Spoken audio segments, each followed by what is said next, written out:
লেখিকা মৌসুমী বিশ্বাসের হাওয়া। কাকলি টানা পায়ে কাজের বাড়ির পথে পা বাড়ায়। গত রাতে খুব ঝড় বৃষ্টি হয়েছে, রাস্তাঘাট তাই বৃষ্টি স্নাত। পথে ঘাটে লোকজন তেমনভাবে দেখা যাচ্ছে না। একমাত্র যাদের পেটের চিন্তা রয়েছে তারাই রাস্তায় বের হয়েছে। পৃথিবীর বাকি লোকজন জমি আজ রেইনি ডে উপভোগ করবে, এই কথা ভাবতে ভাবতে কাকলি জোরে পা চালায়। গত রাতের বৃষ্টিতে রাস্তায় জমে থাকা সব আবর্জনা ধুয়ে মুছে সাফ হয়ে গেছে। গাছগুলো তাদের চেহারা ফিরে পেয়ে নব কলেবরে সজ্জিত হয়েছে। মনে হচ্ছে গত রাতে ওদের মা ও প্রকৃতি রানী বেশ ঘেঁটি ধরে সাবান শ্যাম্পু দিয়ে স্নান করিয়ে দিয়েছে, তাই সবার শরীর সাফ সুতরো। কাকলির ভালো লাগে। বৃষ্টির জলধারা বাইরের পৃথিবীকে ঝকঝকে তকতকে করে দিয়ে গেছে, কিন্তু কাকলির মনের ভেতরে যে চিন্তার মেঘ ঘনীভূত হয়েছে, সেই চিন্তার জটা জাল থেকে ওকে মুক্ত করবে কে? মাতাল ঝড় যেমন কত মাটির বাড়ির চাল উড়িয়ে নিয়ে গিয়ে কোনো অজানা অচেনা জায়গায় তাকে ছিন্ন ভিন্ন করে ফেলেছে, তেমন ওর মনের ভেতরের উথাল পাথাল করা ঝড় ওর শরীরকে, ওর পায়ের গতিকে বারবার অবরুদ্ধ করে দিতে চাইছে। কাকলির শরীরটাও গত দুদিন থেকে ভালো নেই। সকাল থেকে গাটা ম্যাজ ম্যাজ করছিল, কাজে বেরোতে ইচ্ছা করছিল না, কিন্তু পেট বড় বালাই।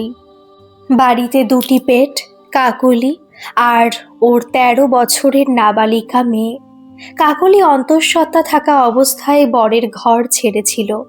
ওর বর ছিল মদ্যপ আর জুয়ারি। প্রতিদিন রাতে বাড়ি ফিরে ওর জন্য শারীরিক নির্যাতন বরাদ্দ থাকতো। এদিকে পেটের ভাত জোগাড় করার ক্ষমতা ছিল না, কিন্তু পুরুষত্ব ছিল গর্ব করার মতো। তাই এই নিত্য নির্যাতনের হাত থেকে নিজেকে এবং পেটের আগত সন্তানকে রক্ষা করার জন্য কাকলি বরের ঘর ছাড়ে। কাকলির মা অভয় দিয়েছিলেন, ফিরে আয়, লোকের বাড়িতে কাজ করে খাবি, তাও ভালো, মারের হাত থেকে তো বাঁচবি। মায়ের এই কথা কাকলির খুব মনে ধরেছিল। পরের দিন বর তখনও রাতের নেশা কাটিয়ে জেগে ওঠেনি। কাকলি এক বস্ত্রে চুপি চুপি ঘর ছেড়ে বেরিয়ে এসেছিল, তারপর আর পেছন ফিরে তাকায়নি।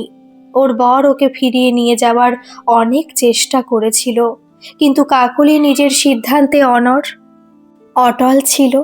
সেই থেকে নিজের পেটের ভাত আর পেটে ১০ মাস বয়ে বেড়ানো আরেকটি পেটের জন্য কাকলি লোকের বাড়িতে কাজ করতে শুরু করেছিল। ওর পেটে এমন কিছু বিদ্যার ভাণ্ডার ছিল না যা দিয়ে ওর কোনো ছোটোখাটো কাজ পেয়ে যাওয়ার সম্ভাবনা ছিল।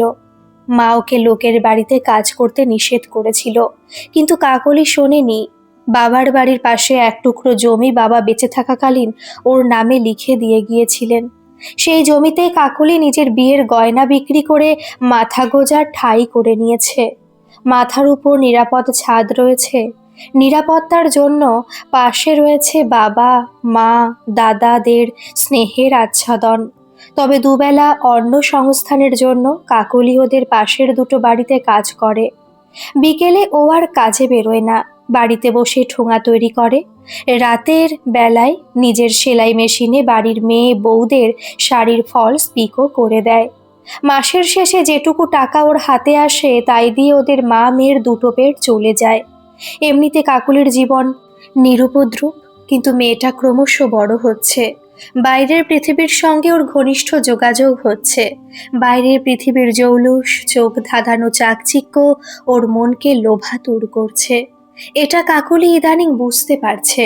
কোনো যৌবনে কাকুলি স্বামীর ঘর ছেড়েছিল, তখন ওর শরীরে মনে নিত্য মৌমাছির আনাগোনা ছিল। কত ভ্রমর ওর যৌবনের ফুলের বাগানে মধুর লোভে সেখানে ভিড় বাড়িয়েছিল, কিন্তু কাকলি কোনোদিনও সেই বাইরের মৌমাছিদের পাত্তা দেওয়া তো দূরের কথা, তাদের ওর ধারে কাছে আসার অনুমতি দেয়নি। কাকলি ওর নিজের চারপাশে লক্ষণ রেখা দিয়ে সীমা রেখা টেনে দিয়েছিল। সেই গণ্ডি ভেদ করে তার বাইরে পা রাখার অনুমতি বা সাহস কাকলি কোনোদিনই ওর মনকে বা ওর শরীরকে দেয়নি।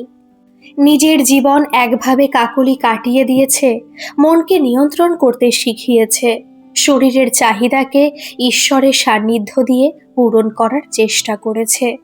দুবেলা ঠাকুর পুজো আর সময় পেলেই ঘরের কাজ, নিজের হাতের কাজ করে নিজের মন আর শরীরকে সবসময় ব্যস্ত রাখার চেষ্টা করেছে। কিন্তু ওর মেয়ে, ও তো সবে দুই চোখ মেলে বাইরের রঙিন দুনিয়া দেখতে শিখেছে। ওর দু চোখে তো স্বপ্ন, ওর মনে অনেক বাসনা। মেয়ে গ্রামের স্কুলে ষষ্ঠ শ্রেণীতে পড়ে, দুটো টিউশনই আছে, সকালে একটা আর স্কুল থেকে বাড়ি ফিরে বিকেলে একটা। স্কুল টিউশন নিয়ে মেয়ে ব্যস্ত থাকে, ওকে কাকলি কোনো কাজে হাত দিতে দেয় না। কাকলি নিজে লেখাপড়া বেশি করেনি, সুযোগ পায়নি। ওর বাবা কোন ছোটবেলায় পাশের গ্রামের বরুণের সঙ্গে ওর বিয়ে দিয়ে দিয়েছিল।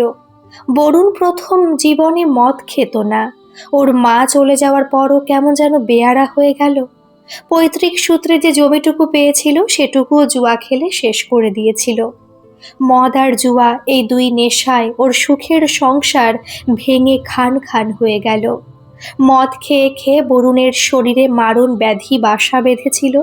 কাকলি সেটা টের পেয়েছিল, বরুণ ওকে জানতে দেয়নি।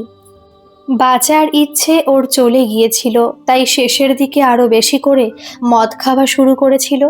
কাকলির কাছে টাকা চাইতো, আর না পেলেই ওর কপালে জুটত মার। মেয়েটিও ঠিক বাবার মতো হয়েছে, খেতে খুব ভালোবাসে, রোজ দিন ভালো ভালো খাবার চায়, ভালো ভালো পোশাক চায়, দামি জুতো দামি ব্যাগ কাকলির কাছে বায়না করে। আজকাল সাজসজ্জার দিকে খুব যত্ন বেড়েছে, কাকলি বুঝতে পারে। টিউশনে নিত্য নতুন জামা কাপড় পরে যাওয়া, ঠোঁটে লিপস্টিক, চোখে কাজল, সাজের বেশ ঘটা দেখে প্রথম প্রথম কাকলি মুখ টিপে হেসেছে। কিন্তু ইদানিং মেয়ের চালচলন কাকলির ঠিক ভালো লাগে না। কাকলির বাড়িতে একটা স্মার্টফোন আছে, কাকলি সারা বছর ধরে একটু একটু করে টাকা জমিয়ে এই ফোনটা কিনেছিল। ইচ্ছে হলে সেই ফোন চালিয়ে গান শোনে, কখনো কখনো সিনেমা দেখে। ওর টিভি কেনার মতো সামর্থ্য নেই। পেটের ভাতের সঙ্গে আর একটা চিন্তা ওকে এখন গ্রাস করে। মেয়ে পরের বাড়ির সম্পদ, সেই সম্পদকে সাজিয়ে গুছিয়ে পরের বাড়ি পাঠাতে হবে। সাজসজ্জার কোনো রকম ঘাটতি হলে চলবে না, এটা কাকলি ভালোই জানে। সেই জন্য এখন থেকে কাকলি একটু একটু করে নিজের ঠাকুরের কাছে রাখা ঘটে টাকা জমায়। কাকলি জানে এই অর্থ বিয়ের খরচের জন্য খুবই সামান্য, তবু তিলে তিলে তাল হয়, এটাও মনে প্রাণে বিশ্বাস করে। ওর ক্ষুদ্র ক্ষুদ্র ত্যাগ একদিন ঠিক বৃহৎ সমুদ্রের সৃষ্টি না করতে পারলেও একটা ছোটখাটো নদীর রূপ অবশ্যই দেবে। ঈশ্বরের কাছে দুবেলা প্রণত হয়ে কামনা করে। কাকলি সেই যৌবন থেকে ত্যাগের প্রতিমূর্তি। ত্যাগ ওর দেহে, ত্যাগ ওর মনে। নিজে লজ্জা নিবারণের জন্য যেটুকু বস্ত্রের প্রয়োজন সেটুকুই পরিধান করে, আর পেট ভরানোর জন্য যেটুকু ক্ষুধার অন্ন প্রয়োজন সেইটুকুই গ্রহণ করে। বাকিটুকু মেয়ের জন্য গুছিয়ে রাখে। কিন্তু মেয়ের মতিগতি দিন দিন যেন কেমন বাপের মতো বেপরোয়া হয়ে উঠছে। সকাল সন্ধে পড়াশোনা বাদ দিয়ে ভিডিও করে, রিলস বানায়, ফোনে চুপি চুপি কার সঙ্গে একলা অন্ধকার ঘরে গিয়ে কথা বলে। কখনো ওপারের কথা শুনে হাসে, কখনো আবার রাগ করে। কাকলি জিজ্ঞেস করলে বলে বান্ধবী। কাকলি আর কথা বাড়ায় না, আজকাল টিউশন থেকে বাড়ি ফিরতেও দেরি করে। জিজ্ঞেস করলে বলে গল্প করছিলাম, কখনো বলে রাস্তায় যা জ্যাম, একবার বাইরে বেরিয়ে দেখে এসো, কখনো বলে নোট জেরক্স করছিলাম তাই দেরি হলো। কাকলি সব বোঝে, যৌবনে ও এইসব দেখেই বড় হয়েছে। ওর বান্ধবীরা ঠিক এইভাবে মায়ের বাবার চোখে ফাঁকি দেওয়ার জন্য এই রকম মিথ্যা অজুহাত বানাতো। লুকিয়ে লুকিয়ে ওরা প্রেম করত। কাকলির সেই সাহস ছিল না। কাকলি ওর মাকে খুব ভয় পেত। একলা ঘরে কাকলি মাঝে মাঝে কাঁদে। ওর খুব স্বপ্ন ছিল ওর মেয়ে ওর না পাওয়াগুলো পূরণ করবে। ও মন দিয়ে লেখাপড়া শিখবে, বড় হয়ে সমাজে মাথা উঁচু করে বাঁচবে, নিজের পায়ে দাঁড়াতে শিখবে। কাকলি ভিক্ষা করে হলেও ওর ভালো ঘরে বিয়ে দেবে, ওর সব ইচ্ছা পূরণ করবে। স্বপ্ন বোধ হয় স্বপ্নই থেকে যায়, সব স্বপ্ন হয়তো পূরণ হয় না। গত রাতে ঝড় বৃষ্টির মধ্যে কাকলি একটু পাশেই মায়ের কাছে গিয়েছিল। মেয়ে বাড়িতে একাই ছিল। হ্যাঁ সোনা, আমি এখন ঘরে একাই আছি, মা পাশেই দিম্মার কাছে গেছে, এখন আসবে না। তাছাড়া ঝড় বৃষ্টির রাত, বাইরে লোকজন কম। তুমি চুপি চুপি চলে এসো, দুজনে বসে গল্প করব। আসছো তো? কাকলি ওপারের ভাষা বুঝতে পারে না, শুধু মেয়ের দুই চোখের নাচন দেখেও বুঝতে পারে মিয়া বিবি রাজি তো কেয়া করেগা কাজী। কাকলি স্তম্ভিত হয়ে দরজায় দাঁড়িয়ে থাকে। কাকলির মন কিছুদিন থেকে কুগাই ছিল, মেয়ের উপর সন্দেহ বাড়ছিল। ফোনে কথা বলা, দেরি করে স্কুল থেকে বাড়ি ফেরা, টিউশন, মাঝে মাঝে কামাই করা, সবকিছুই ওর মনে সন্দেহের বীজ বপন করছিল। টিউশনের স্যারের সঙ্গে কাকলি একদিন গোপনে দেখা করেছিল। স্যার জানিয়েছিল মৌ তো মাঝে মাঝে টিউশনিতে আসে না, কামাই করে। কাকলি আকাশ থেকে পড়ে, অথচ প্রতিদিন বাড়ি থেকে টিউশন যাচ্ছি বলে বের হয়। তবে কোথায় যায়? কাকলির মনে প্রশ্ন। একদিন তো আবদার করে বসলো, মা আমি তোমার ফোনটা নিয়ে পড়তে যাব। কাকলি না বলতে পারেনি। কাকলি ওকে কষ্ট দিতে চায়। জন্ম থেকে একদিনের জন্য বাবার স্নেহ ভালোবাসা কি জিনিস মেয়েটা পায়নি, বাবার মুখটা পর্যন্ত দেখেনি। আদর ভালোবাসা তো দূরের কথা। তাই কাকলি সব সময় মেয়েকে হাসি খুশি রাখতে চেয়েছে। কষ্ট করে হলেও ওর আবদার, বায়না পূরণ করার চেষ্টা করেছে।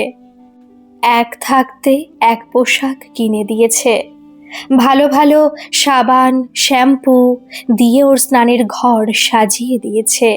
মোট কথা, কাকলি নিজের জীবনে যা পায়নি সেগুলো নিজের মেহনতি টাকায় মেয়ের জন্য কিনে এনেছে, ওকে খুশি রাখতে চেয়েছে। ওর এই চাহিদা পূরণ করাই কি মৌকে বিপথে চালিত করলো? না ওর রক্ত ওকে পেছনে টানছে? ওর বাবা আর যাই হোক চরিত্রহীন ছিল না। বরুণ কাকলিকে মনে প্রাণে খুব ভালোবাসতো, কিন্তু প্রাণের চেয়ে প্রিয় মানুষকে বেঁধে রাখতে গেলে যে তাকে আপন করে নিতে হয়, তার মন হৃদয়ে জয় করতে হয়, সেটা বরুণের জানা ছিল না। তাই বলেই অল্প বয়সে প্রেম, বয়স মাত্র 12 বছর, আর এখন থেকে মন দেওয়া নেওয়া।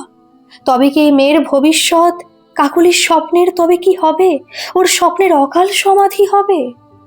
অতিরিক্ত ফোন প্রীতি, সাজসজ্জার প্রতি অত্যধিক সচেতনতা, মিথ্যে কথা বলা, স্কুল টিউশনি কামাই করা, এই সব ওর মতো দুস্থ মায়ের মেয়ের সাজে। যার সঙ্গে প্রেম প্রেম খেলাও খেলছে সেই ছেলেটি নিশ্চয়ই ওর বয়সী, ওর সঙ্গেই পড়ে। সেই ছেলেটি কি সারা জীবন ওর হাত ধরে থাকবে, ওকে জীবন থেকে মরণ পর্যন্ত সঙ্গ দেবে? তাছাড়া নিজের পায়ে না দাঁড়ালে ওদের ভবিষ্যৎ কি হবে? ওর বাড়ির লোক কি ওর মেয়েকে মেনে নেবে? নাকি এটা যৌবনের প্রারম্ভিক খেলা, যৌবনের মাদকতা? সময় কাটানোর সঙ্গীর চাহিদা থেকেই সঙ্গীর প্রয়োজনীয়তা, না যুগের হাওয়া, নতুন ট্রেন্ড? সময় কাটানোর জন্য সঙ্গী, প্রেম প্রেম খেলার জন্য সঙ্গী। সঙ্গী না থাকলে জীবন নিস্তরঙ্গ, তাই সঙ্গীহীন জীবন গতিহীন রোমাঞ্চহীন। তাই কাকলি দরজার কাছে চুপ করে দাঁড়িয়ে থাকে। কই, ওদের সময় তো এই এত অল্প বয়সে কেউ প্রেম করেনি। ওর বিয়ের আগে ও কোনো ছেলের দিকে তাকাতে ভয় পেয়েছে। প্রেম তো দুঃসাহস, সেই সময় তো অল্প বয়সী মেয়েদের মধ্যে, ছেলেদের মধ্যে এই প্রেমের নেশা ছিল না। তবে অতিরিক্ত স্বাধীনতার কুফল, না হাতে বাড়তি টাকা দিয়ে যথেচ্ছপনা, না এক সন্তানের কুপ্রভাব, অতিরিক্ত স্নেহ ভালোবাসার দাম, ছেলে মেয়েদের মধ্যে অবাধ মেলামেশার সুযোগ। ঘরে ঢুকেই মেয়ের হাত থেকে ফোন কেড়ে নেয়। মেয়ে তো হতভম্ব, বাকরুদ্ধ। তারপর মনের সুখে মেয়ের পিঠে যতগুলো পারল কিল চড় বসাতে থাকলো। মেয়ে নীরবে সব সহ্য করে নিল, ফোনটাকে মাটিতে ছুঁড়ে ফেলে ভেঙে দিল। তারপর নিজেই হাউ হাউ করে কাঁদতে লাগলো। মেয়ে চুপ করে বসে থাকলো। সেই রাতে মা মেয়ে কোনো কিছুই মুখে তুলল না। কাকলি নিজের বিছানা করে শুয়ে পড়ল, মেয়েও কাঁদতে কাঁদতে ঘুমিয়ে পড়ল। সারা রাত কাকলি দু চোখের পাতা এক করতে পারেনি। মনে কত দুর্ভাবনা। এই যুগের মেয়ে, অভিমান বেশি, রাগ মান অপমান বোধ প্রখর। কখন কি করে বসে। ওর তো একটাই সম্পদ, হারিয়ে গেলে তো আর মাথা গুটে মরে গেলেও ফিরে পাবে না। কাকলি মেয়ের ঘুমন্ত মুখের দিকে নিষ্পলকভাবে তাকিয়ে থাকে। কাছে গিয়ে খুব আদর করতে ওর ইচ্ছে করে, কিন্তু নিজেকে নিয়ন্ত্রণ করে। ও দিনরাত এক করে গতরে খাটে, নিজের শরীর খারাপকে কোনোদিন পাত্তা দেয় না। শুধু মেয়েটাকে একটু ভালো রাখার জন্য পৃথিবীর সব আলোগুলো যখন নিভে গিয়ে রাতের গাঢ় অন্ধকার তাকে গ্রাস করে, তখনও কাকলি ওর নিজের ঘরে বসে এক মনে মেশিনের শাড়ির ফলস পিকো বসিয়ে যায়। অন্য বাড়ির মেয়ে বউরা যখন টিভিতে সিনেমা দেখে মনোরঞ্জন করে, তখন কাকলি এক মনে ঘরে বসে ঠোঙা বানায়। এই সব কিছুই তো ওর মেয়ের জন্যই করে, কিন্তু মেয়ে তো অবুঝ।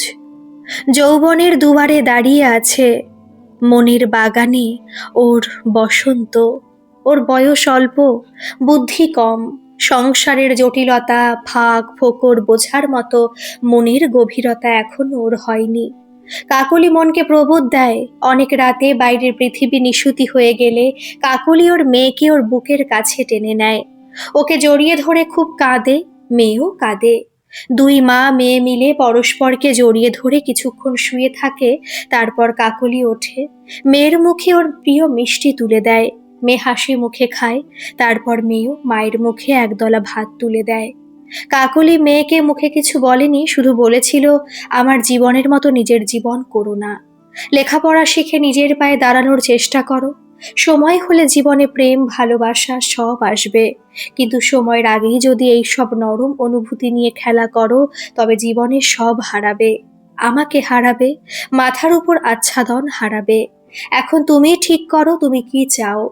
আর যেটাকে তুমি প্রেম ভাবছো সেটা শুধুই অল্প বয়সের মাদকতা খেলা। তার না আছে পরিণতি, না আছে বাস্তবতা, সবটাই যৌবনের রোম্যান্স। মেয়ে কিছু বলেনি, শুধু চুপ করে শুনেছিল। তারপর কাকলির আর ঘুম আসেনি। মনের ভেতরে কত কথা কত স্মৃতি মনের আয়নায় ভাস্বর হয়ে উঠতে থাকলো। স্বপ্নের জাল সব এক এক করে ওর চোখের সামনে ছিন্ন ভিন্ন হয়ে যেতে থাকলো। আর বুকের ভেতরটা মাঝে মাঝে দুমড়ে মুচড়ে উঠতে লাগলো। চোখের জল ওর মনের অজান্তেই গাল বেয়ে ওর রং উঠে যাওয়া বালিশের কভার ভিজিয়ে দিতে থাকলো। সকালের গনগনে রোদ ওর ঘরের জানালার লোহার শিকের সীমানা ছড়িয়ে ওর সিমেন্টের ঘর আলোকিত করে দিয়ে ওর চোখের পাতায় পৌঁছে গেল। চোখ জ্বালা করছে, বিছানা ছেড়ে উঠতে ইচ্ছা করছে না। ভেঙে যাওয়া শরীর আর ক্ষতবিক্ষত মনটাকে কাকলি জোর করে বিছানা থেকে তোলে। আজ রবিবার, আজ কাজে না গেলে হবে না। ওদের বাড়িতে আজ সবাই বাড়িতে থাকে, ভালো মন্দ রান্না করতে হয়। কাকলি আজ হয়তো গত মাসের বেতন পাবে, সেই টাকা দিয়ে মেয়ের জন্য খাসির মাংস আনবে। মেয়েটা খাসির মাংস খুব ভালোবাসে। আজ দুপুরে মা মেয়ে জমিয়ে খাবে। পাশের বাড়ি থেকে কাকলি ওর মাকেও ডেকে নেবে। তারপর 3 প্রজন্ম একসঙ্গে বসে খাসির মাংস দিয়ে ভাত খাবে। ভিডিওটি কেমন লাগলো অবশ্যই কিন্তু কমেন্টে জানাবেন। আর ভালো লাগলে একটা সাবস্ক্রাইব করে আমার পাশে থাকবেন। ধন্যবাদ।